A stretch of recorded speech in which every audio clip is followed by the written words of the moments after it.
जय हिंद दोस्तों। आज हम इस वीडियो के माध्यम से चर्चा करेंगे पीनियल ग्रंथि क्या है। यानी ग्रंथियों में से हम छठा ग्रंथि पर आ रहे हैं। जो मानव ग्रंथि में से प्रमुख 8 ग्रंथि का हम नाम बता चुके थे पहला वीडियो में, जिनमें से आज हम इस वीडियो के माध्यम से छठा ग्रंथि पर चर्चा कर रहे हैं। अगर जो बच्चे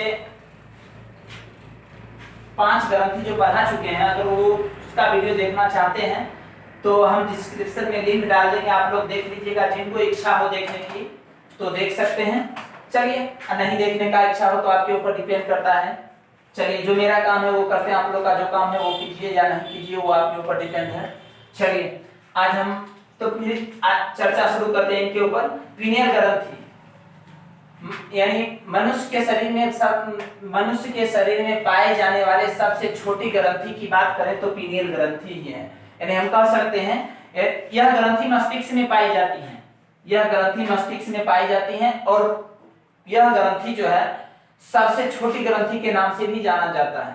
यानी हम बात करें तो एनिमल में पाई जाने वाली सबसे छोटी ग्रंथि पीनियल ग्रंथि है।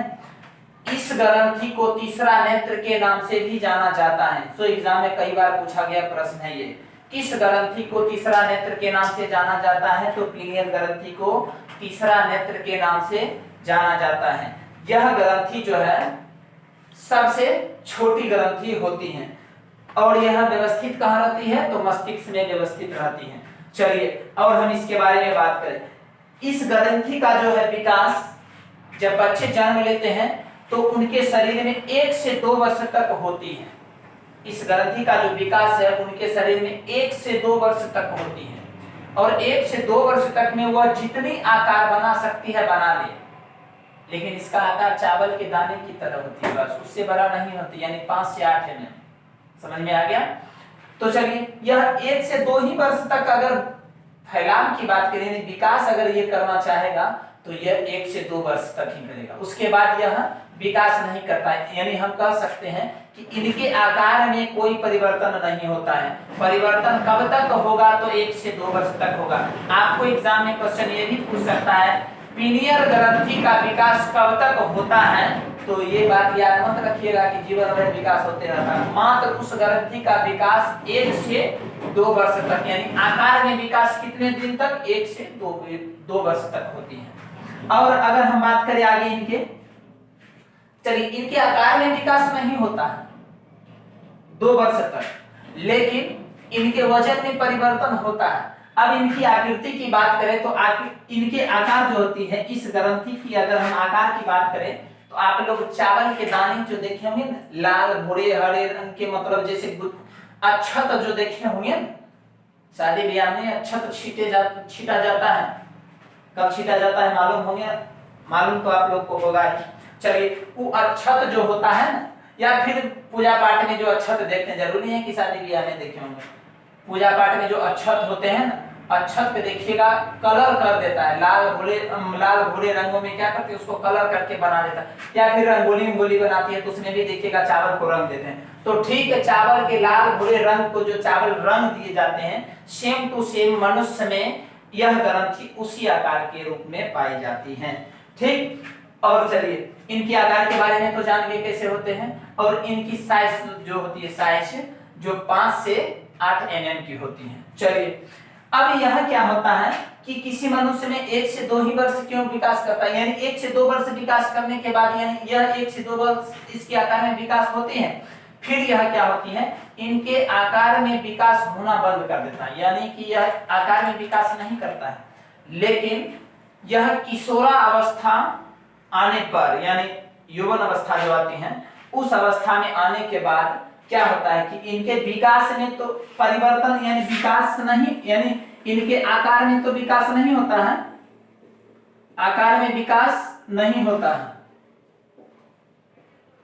लेकिन इसके वजन में परिवर्तन होना प्रारंभ हो जाते हैं। याद रखिएगा, इस ग्रंथि में वजन में परिवर्तन कब होता है? तो जब यौवन आरंभ होती है, यानी हम कह सकते हैं किशोरावस्था प्रारंभ होती है, तो उस समय इस ग्रंथि के मतलब आकार में नहीं, वजन में परिवर्तन होना शुरू हो जाती है। यानी परिवर्तन का मतलब हम कह सकते हैं वजन बढ़ना प्रारंभ हो जाती है।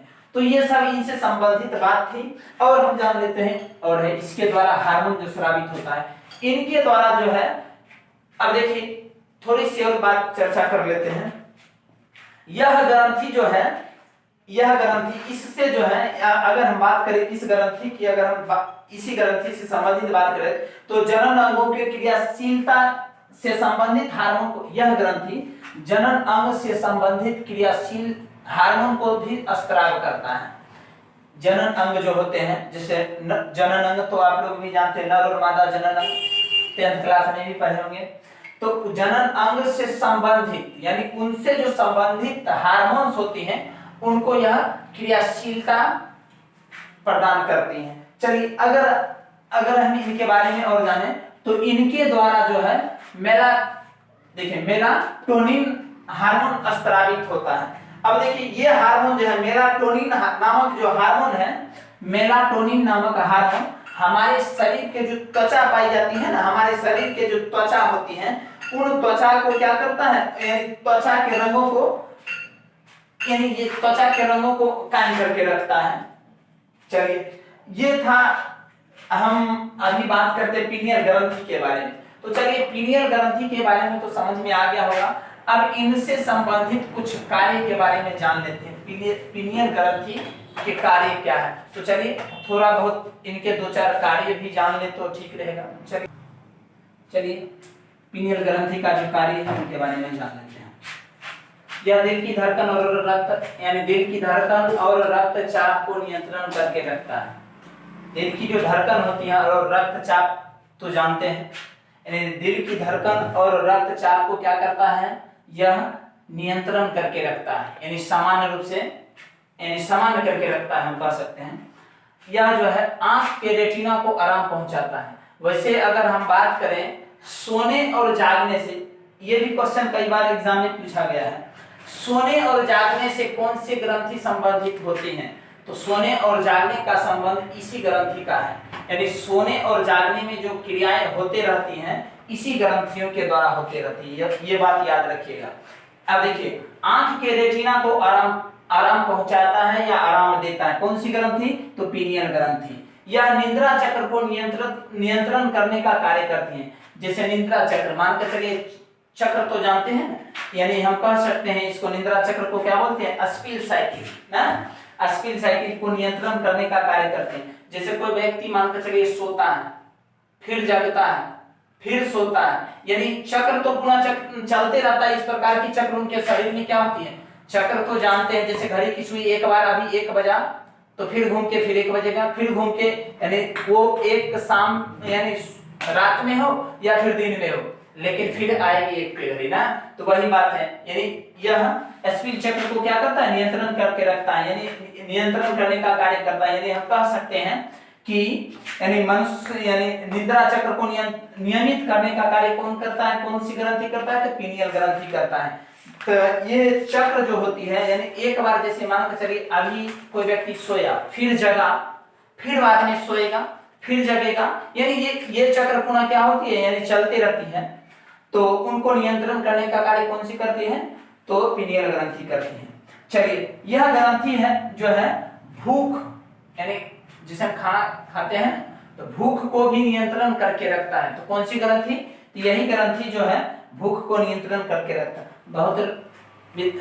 बहुत सारे लोगों में क्या होती है, लोग तो छोड़िए, यानी अगर बहुत सारे लोगों की बात तो हम नहीं करेंगे, ज्यादातर अधिकतर लोग विद्यार्थियों का भूख भाग जाता है, और पता है कब भूख भाग जाता है, बहुत के काम से भूख भाग जाता है, तो बहुत के दूसरों काम से भूख हेरा जाता है। तो कब हेराता है, तो आप लोग को मालूम है, जखनी सिस्टम गड़बड़ हो जाता है तखनी भूख भाग जाता है, दुख आना प्रारंभ हो जाता है ना। तो चलिए वो सब सिस्टम, यानी भूख भागने वाला सिस्टम मत लाइएगा। अभी देखिए यह भूख को नियंत्रण करने का कार्य करते हैं। अगर भूख को नियंत्रण एगो ईत कार्य करवे करता है, लेकिन वो ऊपर से कार्य करना शुरू कर देता है ना। चलिए और देखिए यह भूख को नियंत्रण करने का कार्य करता है, यह इम्यूनो सिस्टम को नियंत्रण, अगर हम बात करें हमारे शरीर को पूरा नियंत्रण करके भी, यानी सोने चलने जागने फिरने उठने बैठने की जो कार्य को नियंत्रण करता है, तो यही ग्रंथि क्या करता है, हमारे शरीर को इन सभी क्रियाओं से नियंत्रण करके रखता है। तो चलिए हम आज चर्चा कर रहे थे पीनियल ग्रंथि के बारे में, तो हम आशा करते हैं आप लोगों को यह वीडियो समझ में आ गया होगा। अगर किसी भी प्रकार की प्रश्न हो तो कमेंट बॉक्स में कमेंट कीजिए, उत्तर मिल जाएगा। और फिर मिलते हैं हम अगले वीडियो में अगले ग्रंथियों के साथ। जय हिंद।